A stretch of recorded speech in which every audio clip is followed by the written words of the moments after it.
ঝিনুক বসু মল্লিক বাড়িতে এসে তেজের নাম ধরে চিৎকার করে ডাকতে থাকে, যেটা শুনে সবাই চলে আসে। ঠাম্মি বলে, এভাবে ডাকছো কেন তুমি তেজ দাদু ভাইকে? তখন ঝিনুক বলে, যা বলার আমি ওনাকেই বলবো, আগে ওনাকে আসতে দিন। এরই মধ্যে সুধা আর তেজও ওখানে চলে আসে। ঝিনুক সুধাকে দেখে বলে, দিদি তুই ঠিক আছিস তো? তোকে আর এই খারাপ লোকটার সাথে থাকতে হবে না, আর আমি থাকতে তোর কেউ কোনো ক্ষতি করতে পারবে না। ঝিনুক বলে, দিদি ভাই তোকে আর এখানে থাকতে হবে না, তুই আমার সাথে তাড়াতাড়ি চল আর সমস্ত কিছু গুছিয়ে নে। সুধা বলে, হ্যাঁ আমি তো চলে যেতেই চেয়েছিলাম কালকে, কিন্তু যেতে পারিনি। ঠিক আছে আমি আজকেই চলে যাব। তখনই তেজ সুধাকে আটকায়, বলে, না তুমি কোথাও যাবে না। এরপর ঝিনুক বলে, কেন যাবে না? কেন যাবে না? কেন থাকবে আপনার মতো একটা খুনির মতো? যেটা শুনে সবাই অবাক হয়ে যায়।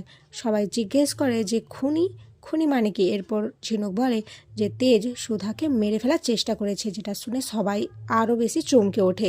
মেজকা বলে যে তুমি এসব কি কথা বলছো? ভুলভাল কথা বলছো। তেজ আর যাই করুক মানুষ খুন কখনো করতে পারে না।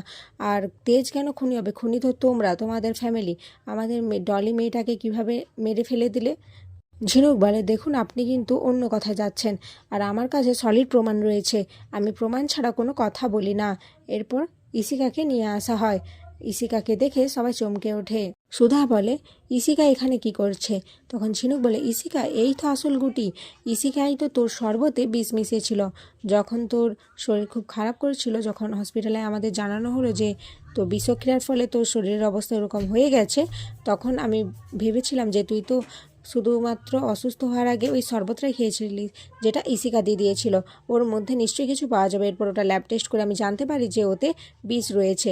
কি ইসিকা দি, তুমি সমস্ত সত্যিটা স্বীকার করবে না করবে না? এরপর ইসিকা বলে যে সে নিজে বিষ দিয়েছিল সুধাকে, কিন্তু সে সুধাকে মারতে চায়নি, সে শুধুমাত্র একটু ভয় দেখাতে চেয়েছিল। ঠামি বলে, ভয়? তুমি ভয় দেখাতে চেয়েছিলে? এটাকে ভয় বলে? তুমি একজনকে খুন করতে চেয়েছো ইসিকা। আমি তোমাকে বারবার বলেছিলাম যে তুমি আমার বড় নাত বউয়ের সাথে ঠিকভাবে কথা বলবে, কিন্তু তুমি কি করেছো? তাকে মারার মতো এত জঘন্য একটা পাপ কাজে লিপ্ত হয়েছো। না, তোমাকে কিছুতেই ছাড়া যাবে না, তোমাকে কঠিন শাস্তি পেতে হবে। এই বলে ঠাম্মি ইসিকাকে একটা চড় মারে। এদিকে মেজকা ভাবে, না না, এই ইসিকা মনে হয় সমস্ত সত্যিটা বলে দেবে।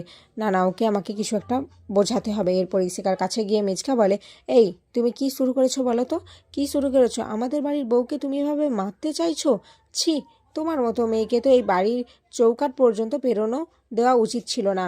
এরপর ইসিকাকে সাইডে নিয়ে গিয়ে বলে, এই তুমি আমার নাম একদম বলবে না। আমি যদি বাইরে থাকি তাহলে তোমাকে বাঁচাতে পারবো, আর যদি দুজনেই গড়াদের ভেতরে থাকি তাহলে দুজনেই ওখানেই পচে মরবো।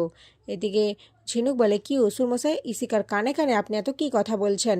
তখন মেজকা বলে, না, আমি ওকে বোঝাচ্ছিলাম যে ও যেটা করেছে সেটা একদম অন্যায় করেছে, তাই ওকে শাস্তি পেতেই হবে।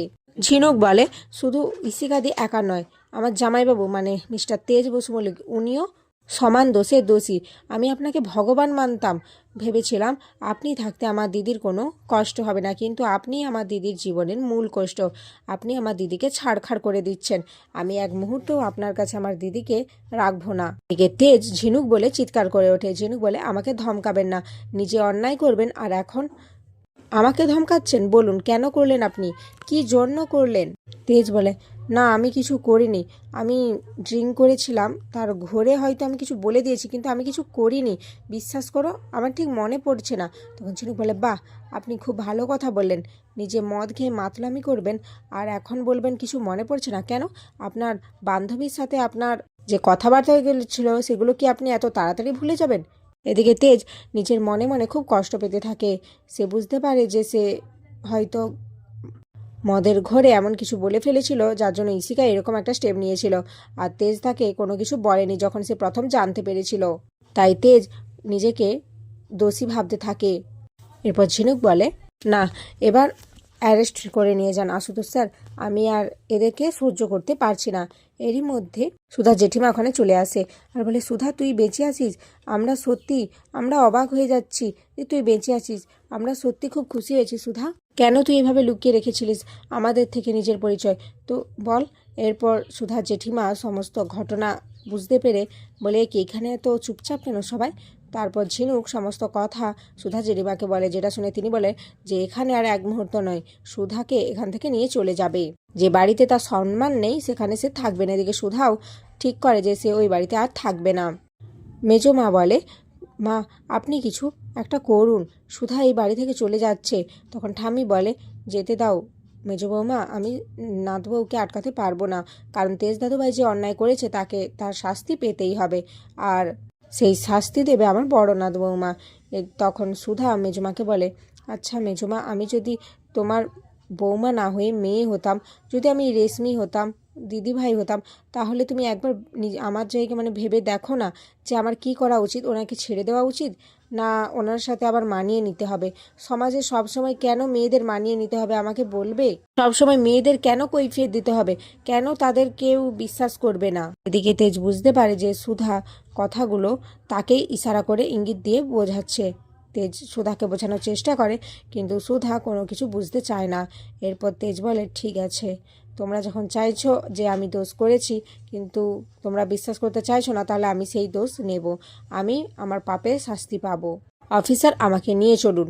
এরই মধ্যে ওখানে তরি চলে আসে। তরি বলে, না বাবা, তুমি কোথাও যাবে না, আমি তোমার সাথে থাকবো। মাম্মাম বলেছে তুমি খুব ভালো, তুমি পচা নও।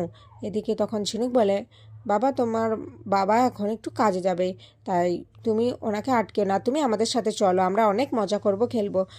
তরি বলে, না, আমি বাবার সাথে থাকবো।